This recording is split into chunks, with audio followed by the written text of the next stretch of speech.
There are moments in life when the heart grows tired of carrying what it was never meant to hold forever. Moments when anger feels like strength, silence feels like control, and forgiveness feels like surrender. But what if the very thing we refuse to release is the weight that's slowly breaking us? This is a story about healing that doesn't come through winning, proving, or overpowering pain. It comes quietly, through understanding, through courage, through letting go. In a modest town where days passed without ceremony, there lived a father named Adrian Vale.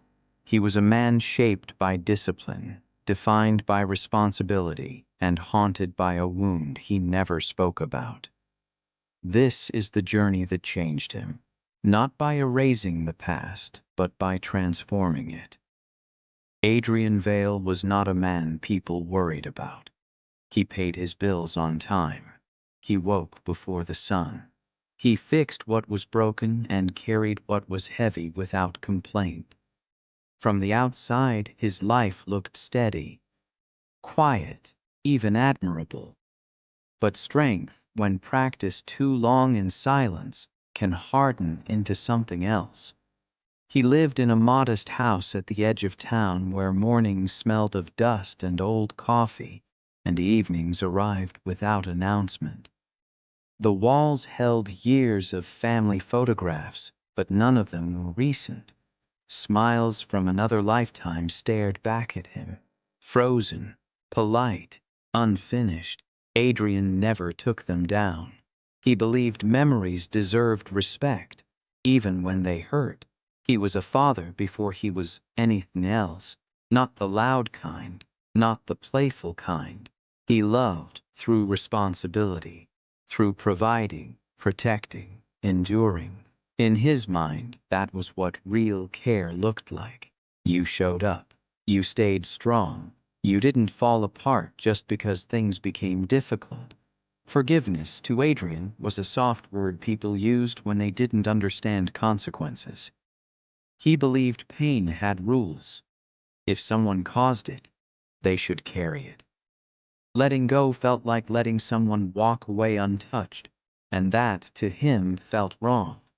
So he held on. He held on to conversations that ended too abruptly.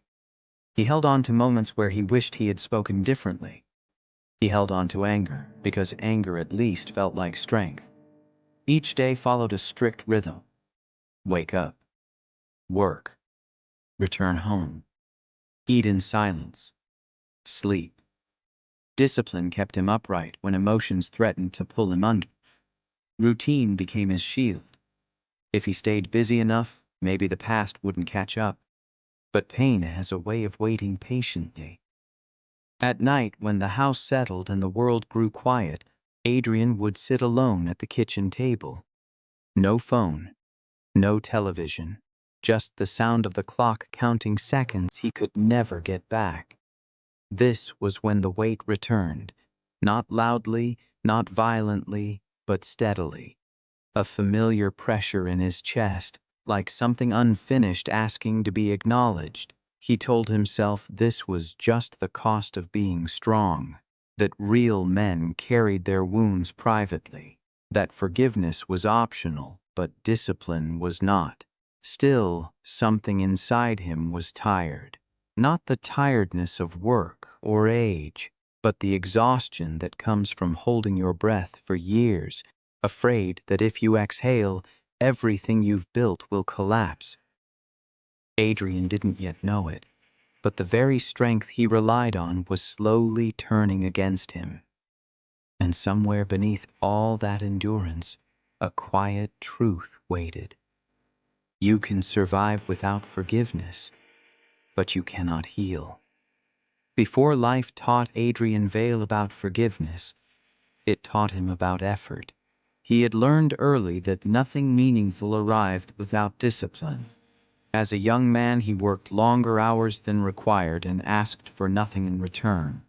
While others searched for shortcuts, Adrian built his life brick by brick, slowly, deliberately, without complaint.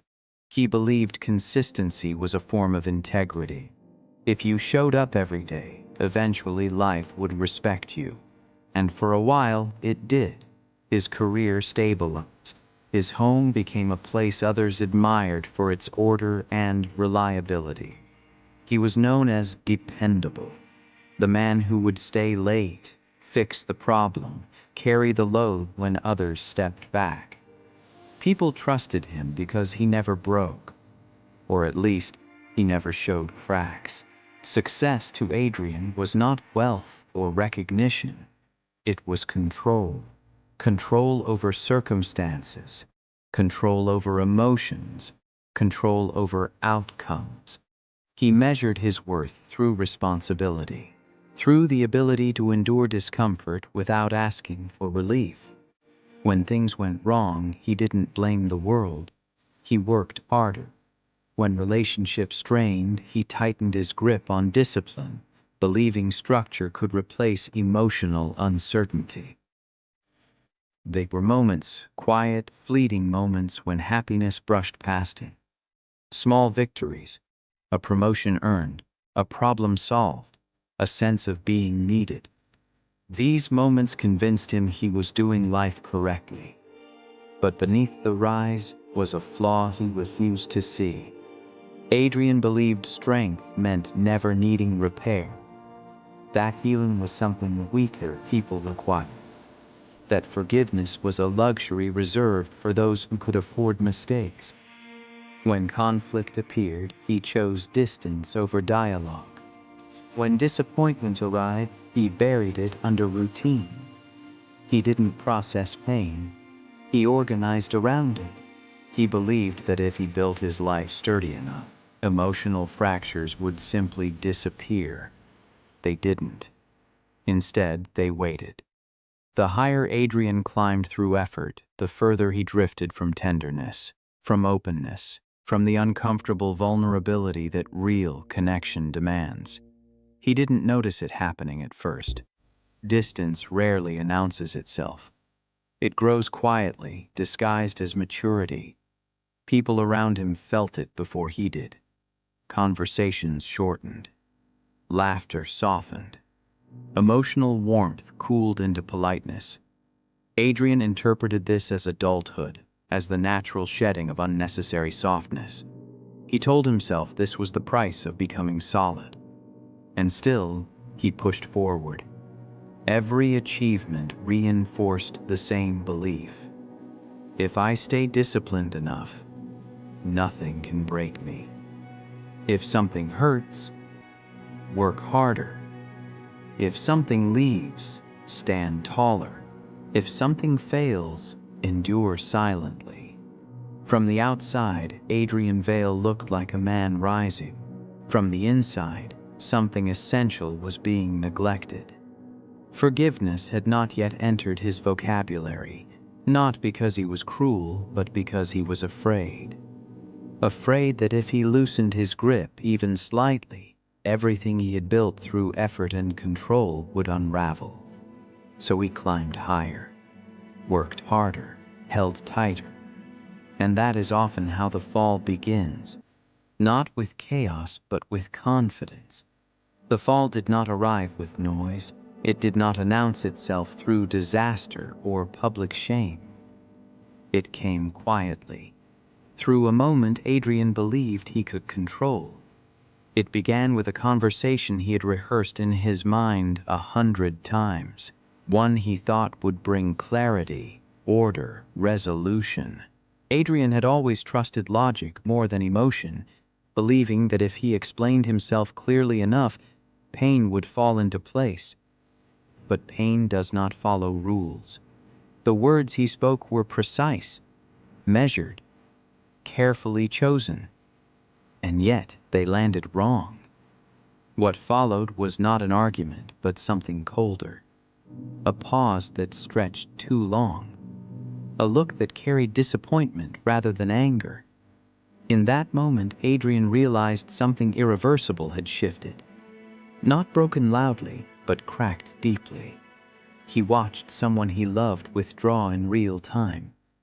There was no shouting, no dramatic exit, just a quiet decision made on the other side of the table. A distance created that could not be crossed with discipline or effort. Adrian felt it immediately. The helplessness of realizing strength could not fix this. He tried at first to correct it the way he corrected everything else. More structure, more control, more certainty. He doubled down on responsibility, believing consistency would rebuild trust. He avoided emotional discussion, convinced it would only reopen wounds. He told himself time would smooth things over. Time did the opposite. Days turned into weeks, weeks into silence. The house, once merely quiet, became hollow. Familiar routines lost their grounding. Meals tasted the same, but meant nothing. Conversations became functional, necessary, polite, distant. This was failure in its most confusing form. There was no single mistake he could point to, no moment he could undo. Just a growing awareness that something precious had slipped beyond reach while he was busy being strong. At night, Adrian replayed the conversation again and again. He analyzed tone, timing, wording, searching for the exact point where things went wrong. But the truth was harder to accept. The failure was not in what he said, it was in what he never allowed himself to feel. For the first time, discipline abandoned him, not outwardly, but internally. His routines remained intact, yet their meaning collapsed. Strength began to feel heavy rather than empowering. Control, once comforting, now felt suffocating. And underneath it all, a dangerous thought emerged. What if holding on is what caused this? Adrian pushed the thought away. He wasn't ready to face it. Accepting that idea would mean questioning the very foundation of his identity. So he did what he had always done when uncertainty threatened him. He hardened. He told himself forgiveness was unnecessary, that people who left had already made their choice. That pain was simply something to outlast.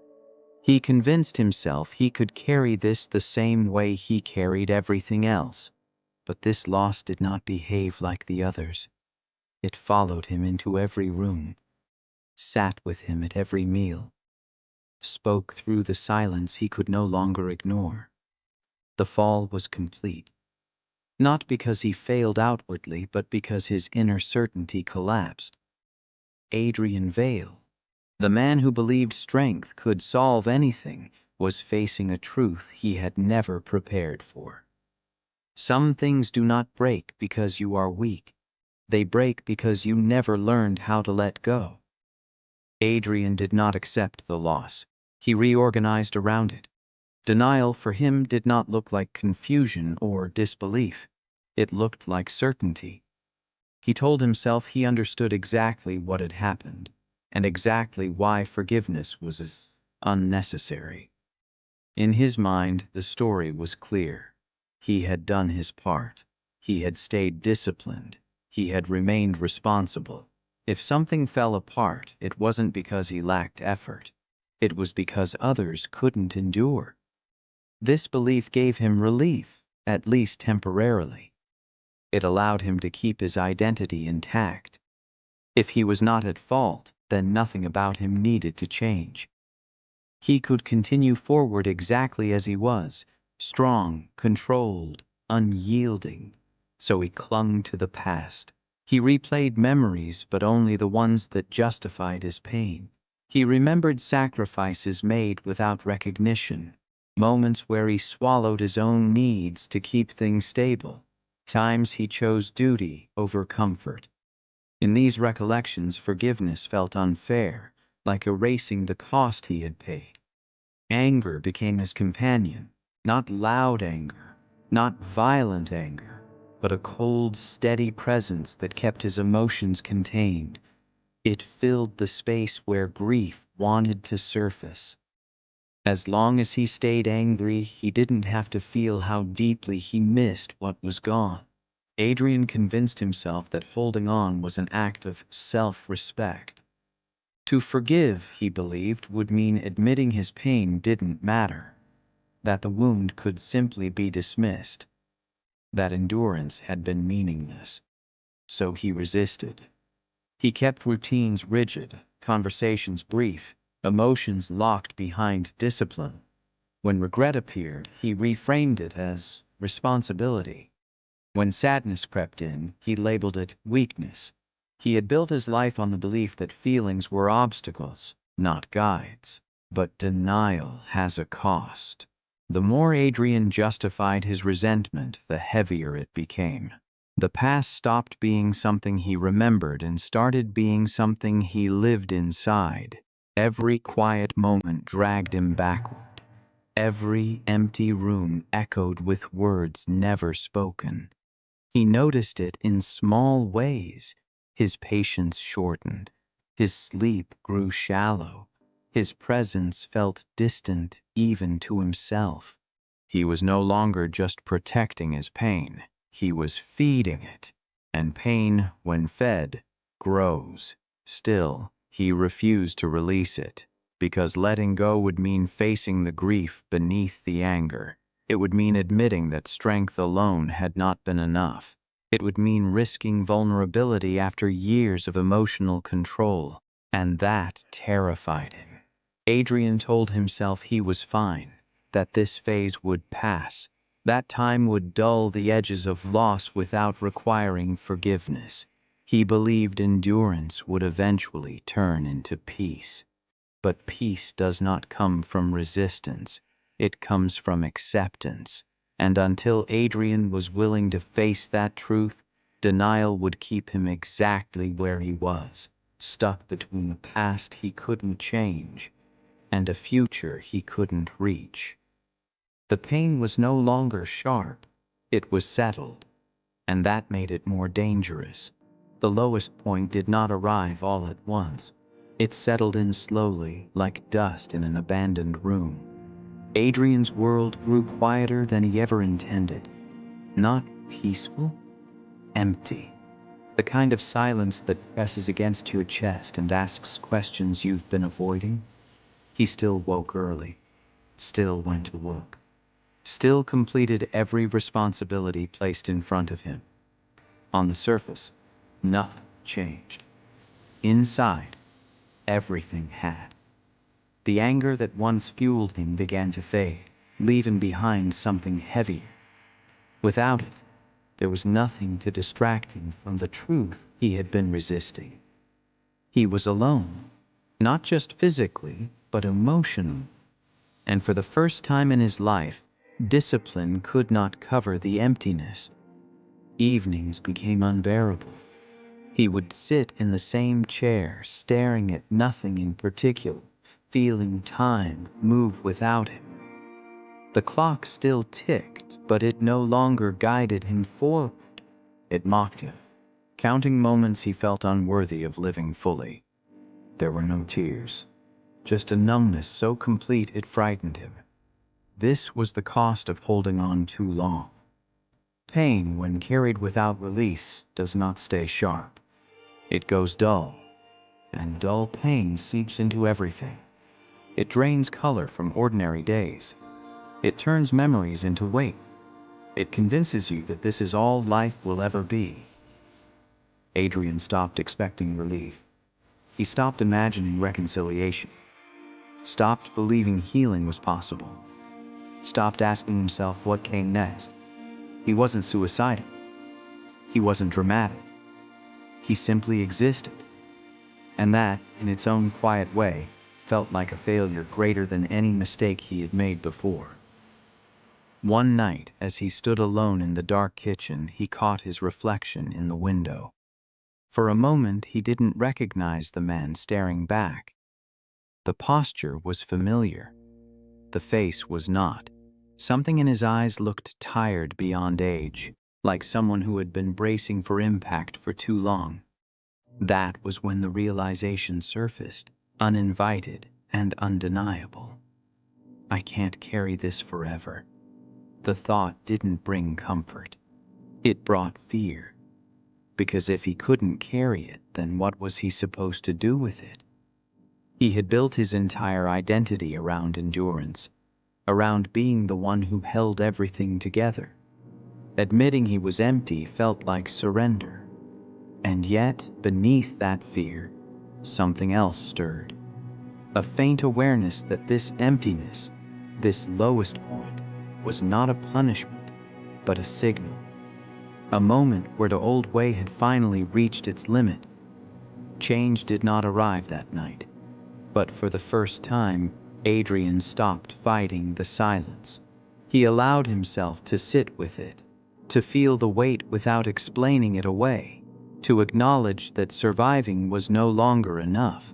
This was the moment before transformation becomes possible, not because answers appear, but because resistance fades. The encounter did not feel important at first.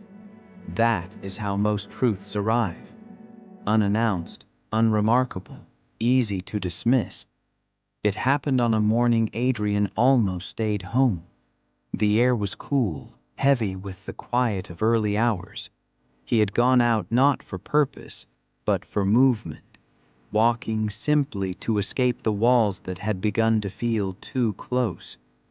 His steps carried him to a small park he had passed 100 times before and never entered. That morning, he sat on a bench he had never noticed. A few moments later, someone else took the other end. An older man, thin and unhurried, feeding crumbs to birds that seemed to trust him without question.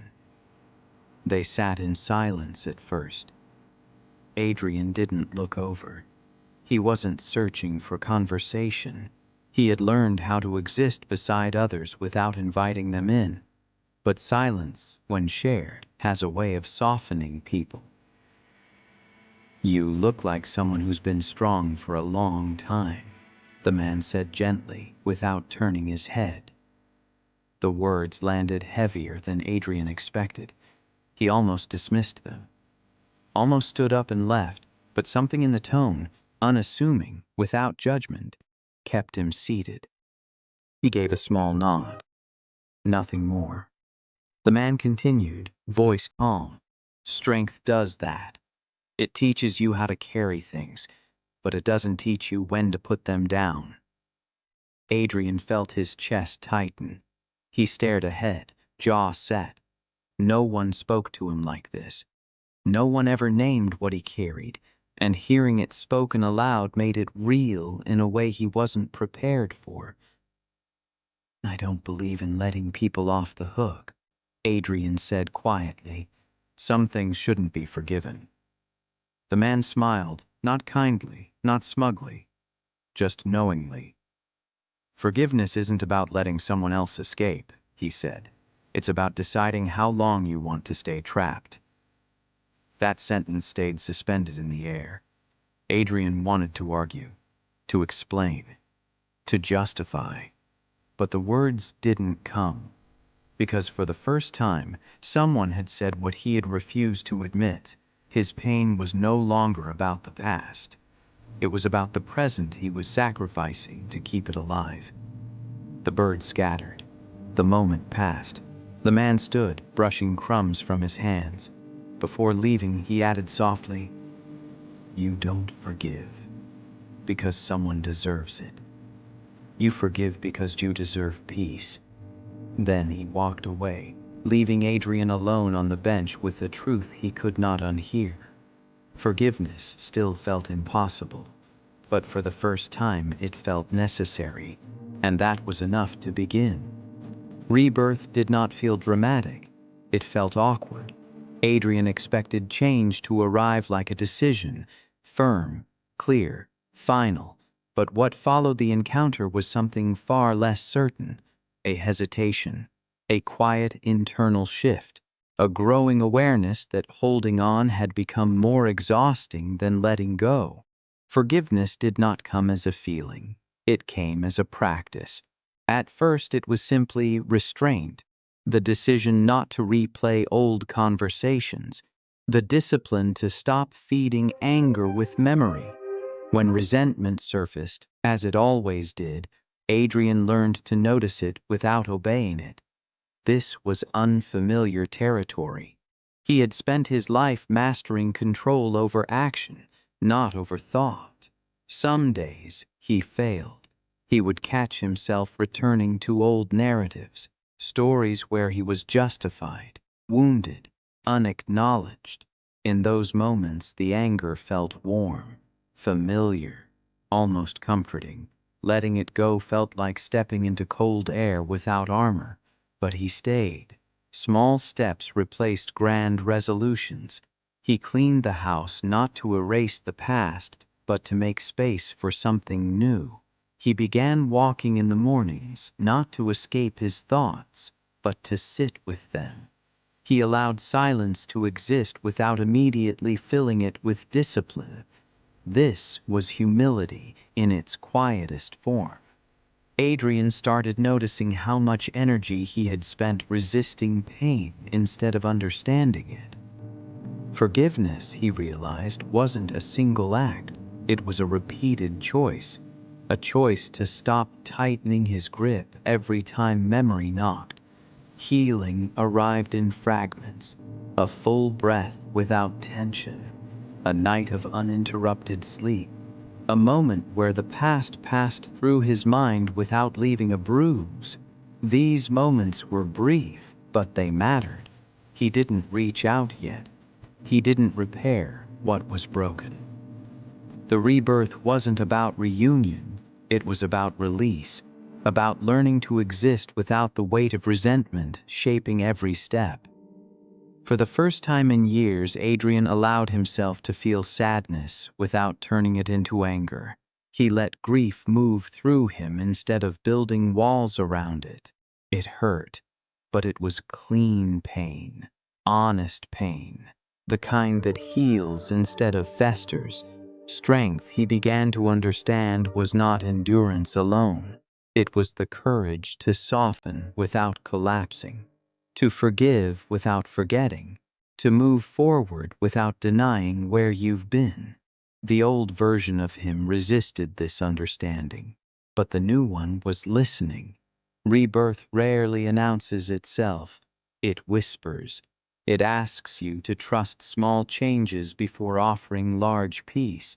Adrian wasn't healed, he wasn't free, but he was no longer stuck. And that made all the difference. Healing does not erase old habits, it invites them back to test you.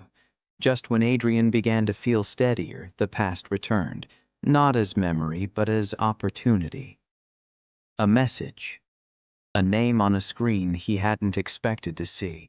No accusation, no apology, just a quiet reminder of everything he had been learning to release. His chest tightened instantly. The old reflex surged forward, the familiar urge to retreat into anger, to armor himself with certainty, to reclaim control by shutting down emotionally. This was the moment that mattered most. Not the days of reflection or quiet growth, but the instant when healing was challenged. Forgiveness, he realized, is easy in isolation. It is tested in connection. Adrian felt the pull to respond from his former self, to speak from pride, to protect his wounds by reopening theirs.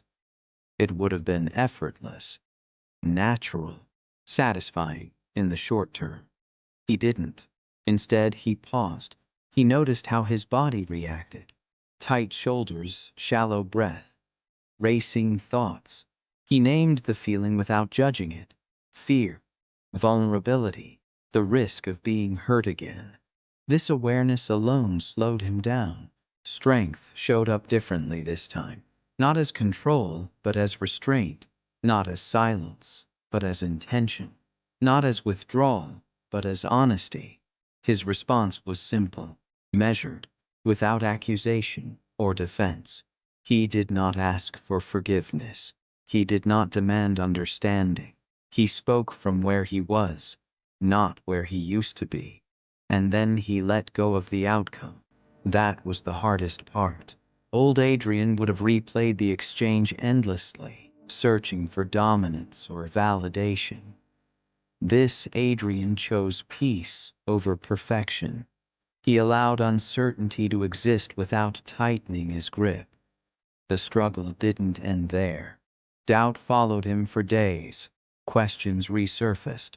Was I too soft? Did I give too much? The temptation to retreat into old patterns lingered. Healing does not protect you from discomfort. It teaches you how to stay present through it.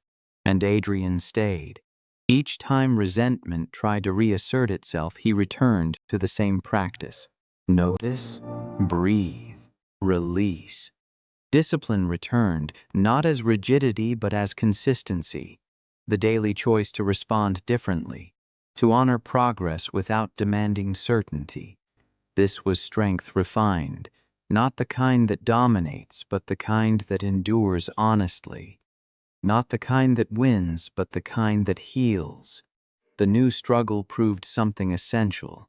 Transformation is not proven by how much you change in solitude, but by how you show up when old wounds are touched. Adrian did not emerge untouched. He emerged truer. Peace did not arrive as happiness. It arrived as steadiness. Adrian noticed it one morning while standing by the window, watching light stretch slowly across the street. Nothing remarkable had happened. No message. No breakthrough. No reconciliation. And yet, something inside him felt settled. The past no longer rushed at him when his mind wandered. Memories came and went without demanding reaction. They were still there, but they no longer owned him. Forgiveness had done what discipline alone never could. It loosened time's grip on his heart.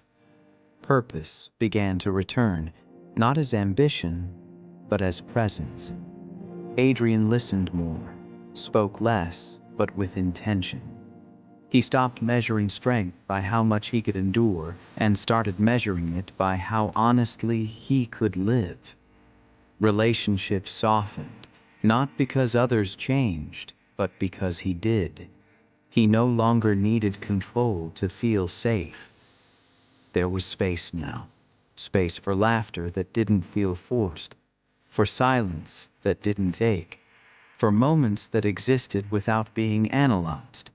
The weight he had carried for so long had been replaced by something lighter, not joy, but peace. And peace, he learned, was enough. Forgiveness had not rewritten the past. It had rewritten him. He still believed in discipline, still valued responsibility, but they were no longer weapons against emotion. They were tools for balance. Strength and softness existed side by side, no longer at war. Adrian found meaning in ordinary days, in simple routines that no longer felt like survival tactics, in the quiet understanding that healing did not require permission from the past. The new dawn was not loud. It did not announce victory. It simply arrived, steady, warm, real. And for the first time in a long while, Adrian was not bracing for loss. He was living. There comes a moment in every journey when the story stops being about the character and begins to speak to you. Adrian's path was never about becoming stronger than others. It was about becoming honest with himself, about understanding that forgiveness is not a gift you give to someone who hurt you. It is a release you give to yourself. Some wounds do not heal through time alone. They heal through courage, the courage to stop carrying what no longer serves you. Forgiveness does not erase what happened. It frees you from reliving it. It does not excuse behavior. It ends bondage. It does not make you weak. It returns your strength to you. Holding on may feel like power, but it slowly drains your life. Letting go feels risky, but it opens the door to peace. Discipline can build a life, but only forgiveness can soften it enough to live inside. You are allowed to grow beyond your pain. You are allowed to choose peace without betraying your past.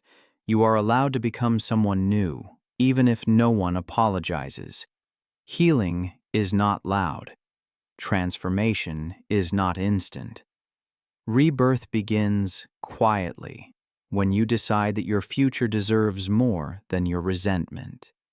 If this story found you at a moment when you are tired of holding on, let it be a reminder. You don't have to carry everything forever. Sometimes, the strongest thing you can do is let go.